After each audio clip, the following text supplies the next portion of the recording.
اعوذ باللہ من الشیطان الرجیم بسم اللہ الرحمن الرحیم انا للہ و انا الیہ راجعون۔ دوستو، جیسا کہ آپ سب کو پتہ ہے کہ پچھلے دن بلان میں مچ کے مقام پر 11 معصوم ہزارہ کو بڑی بے-دردی اور بڑی بے رحمی کے ساتھ ان کے گلوں کو کاٹ کر بڑی بے-دردی کے ساتھ قتل کر دیا گیا۔ دہشت گردی کا یہ واقعہ نیا نہیں، بلکہ اس سے پہلے بھی بہت سارے انسیڈنٹ یا بہت سارے ایسے واقعات ہو چکے ہیں جس میں تقریباً 5000 سے زیادہ ہزارہ شہید ہو چکے ہیں۔ اگر دیکھا جائے تو پاکستان میں یہ واحد کمیونٹی ہے جس نے پاکستان کے لیے جانی قربانی بھی دی ہے اور پاکستان کے وفادار بھی رہے ہیں، اور پاکستان کے ساتھ انہوں نے جو وفاداری دکھائی ہے وہ کسی اور کمیونٹی نے شاید نہ دکھائی ہو۔ اس کا اندازہ آپ اس چیز سے لگا سکتے ہیں کہ اگر قربانی کی بات ہو تو آپ جنرل موسیٰ خان کو دیکھیں جو پاکستان کا چیف آف آرمی سٹاف رہ چکا تھا، جس نے 1965 جنگ میں کامیابی حاصل کر کے پاکستان کو اس جنگ میں فتح بھی دلائی تھی، اور بڑی بہادری کے ساتھ انہوں نے اپنے فرائض سر انجام دیے تھے۔ اس کے علاوہ آپ دیکھیں شربت چنگیزی کو دیکھو، یا جو اسے پہلے شہید میجر جواد کو دیکھو جس کو بارڈر پر شہید کر دیا گیا، یا اس کے بعد اگر سپورٹس میں دیکھا جائے تو بہت سارے ایسے پلیئرز ہیں، بہت سارے ایسے ایتھلیٹس ہیں جو پاکستان کا نام ہر جگہ روشن کر رہے ہیں، جس میں آپ اگر دیکھیں تو گلثوم ہزارہ ہو گیا، نرجس ہزارہ ہو گیا، یا کراٹے کے دیگر پلیئر جو ہے وہ پاکستان کی نمائندگی کر رہے ہیں اور بڑی پہر کے ساتھ نمائندگی کر رہے ہیں، اور پاکستان کو انہوں نے کئی گولڈ میڈل بھی اور کئی سلور یا دیگر میڈل بھی جتوائے ہیں یا دلائے ہیں۔ اس کے علاوہ اگر آپ باکسنگ کی بات کریں تو اس میں انٹرنیشنل ٹیم کا جو کیپٹن ہے سید آصف شاہ ہزارہ وہ ہو گیا، یا اگر دیگر شبہات میں اگر دیکھا جائے تو ہر جگہ ان کی قربانیاں، ہر جگہ اس کی وفاداری آپ کو نظر آئے گی۔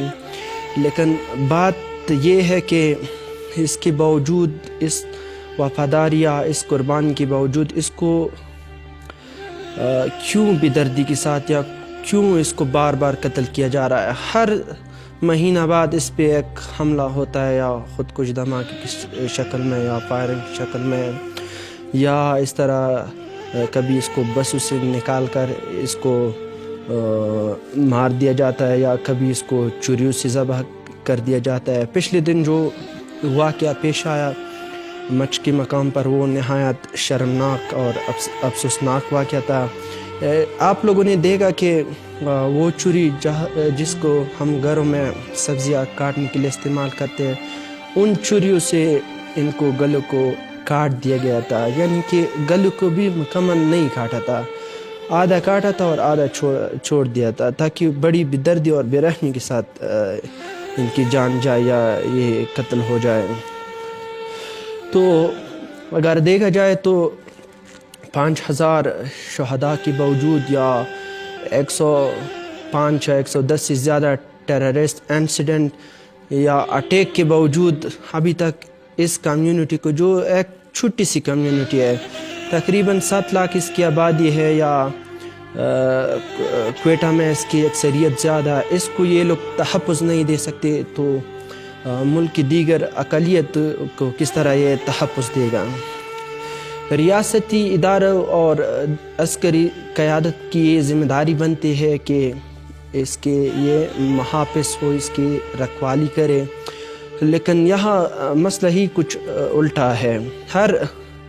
یعنی کہ آپ دیکھیں کوئٹہ میں اس کا قتل ہوتا ہے یا دیگر جگہوں میں ان لوگوں کا قتل ہوتا ہے، یہ کیوں ہوتا ہے؟ یہ ایک سوال ہے کہ ان لوگوں کا قتل کیوں ہوتا ہے، ریاست کیوں خاموش ہے؟ یا ہمارے جو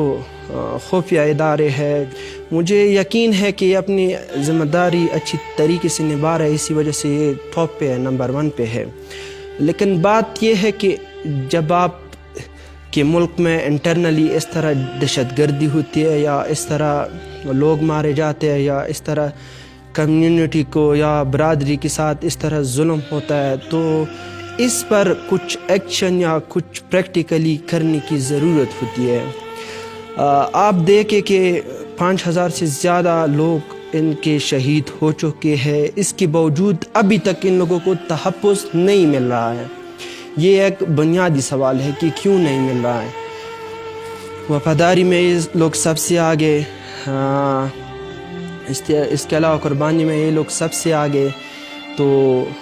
اس کی تحفظ کی جب بات آتی ہے تو جو عسکری قیادت ہے یا دیگر ادارے وہ ان کے لیے کیوں کچھ نہیں کرتا؟ اگر دیکھا جائے تو پاکستان ایک ایٹمی طاقت ہے، اگر دیکھا جائے تو پاکستان کی ISI نمبر ٹاپ پہ ہے، دنیا کی نمبر 1 خفیہ ادارہ یا انٹیلیجنٹ ادارہ ہے۔ اور اگر دیکھا جائے تو پاکستان کی فوج بھی کسی سے کم نہیں، دنیا کے بہترین فوجوں میں اس کا نام شمار ہوتا ہے۔ اس کے باوجود ایک چھوٹی سی برادری کے ساتھ یا کمیونٹی کے ساتھ اتنا بڑا ظلم ہوتا ہے، تب بھی یہ لوگ نہ کچھ کرتے ہیں، نہ یہ لوگ کچھ ان کے لیے تحفظ کے لیے کچھ کام کرتے ہیں، نہ اس کو تحفظ دیتے ہیں۔ تو یہ بڑی شرمناک بات ہے ہمارے ریاست کے لیے، ہمارے ملک کے لیے، ہمارے عسکری قیادت کے لیے، ہمارے جو ریاستی ادارے ہیں ان کے لیے، کہ آپ ایک ملک میں رہ کر یا آپ ایک ملک کی رکھوالے ہیں، تو اس کے باوجود یہ لوگ ہمیشہ مرتے جا رہے ہیں یا ہمیشہ ان پہ اٹیک ہوتے جا رہے ہیں۔ ابھی تک ایک ٹیررسٹ کو یا ایک دہشت گرد کو کیوں نہیں پکڑا گیا؟ آیا یہ لوگ پاکستانی نہیں ہے؟ آیا ان لوگوں نے پاکستان کے لیے کچھ کیا نہیں ہے؟ یا آیا یہ لوگ اس کو پاکستانی سمجھنا جرم ہے؟ اگر ایسا بھی ہوتا کسی دوسرے ملک میں، تب بھی وہ لوگ اس طرح نہیں کرتے جیسا کہ پاکستان میں ہو رہا ہے۔ اب دیکھو بلوچستان، خیبر پختونخوا یا دیگر صوبوں میں بہت سارے انتہا پسند تنظیمیں یا مدرسے قائم ہیں جو اس کو مذہب کی بنیاد پر یا اقلیتوں کی بنیاد پر لوگوں کے خلاف استعمال کر رہے ہیں۔ تو اس طرح بلوچستان میں بھی بہت سارے مدرسے ہیں یا اس طرح ٹیررسٹ نیٹ ورک گروپس ہے جو بڑی سوچی سمجھی سازش یعنی سوچ سمجھ کے کام کرتے ہیں، اور اس طرح بیہودہ یا اس طرح ظالمانہ حرکتیں انجام دیتے یا اس طرح دہشت گردی کے حملے کرتے ہیں۔ ابھی تک اس پر نہ ہمارے کوئی اداروں نے نوٹس لیا ہے، نہ اس پر کوئی ایکشن لیا ہے۔ تو سوچنے کی بات یہ ہے کہ اگر اس طرح پاکستانی مرتے جائیں گے یا اس طرح ہزارہ مرتے جائیں گے، تو یہ پھر مستقبل میں مجبور رہیں گے کہ یا تو یہ یہاں سے کوچ کر کے جائے، لیکن کوچ تو نہیں کریں گے۔ کیوں کریں؟ یہ ملک ان لوگوں کا ہے، یہ پاکستانی ہے، ان لوگوں نے پاکستان کے لیے جانیں دیے، قربان دیے، تو یہ لوگ کیوں جائے؟ تو سب سے بڑی بات یہ ہوگی کہ ان کو تحفظ فراہم کیا جائے، اس کو پروٹیکٹ کیا جائے۔ یہ ایک چھوٹی سی کمیونٹی، ایک چھوٹی سی ایریا میں رہتے ہیں، اس کے باوجود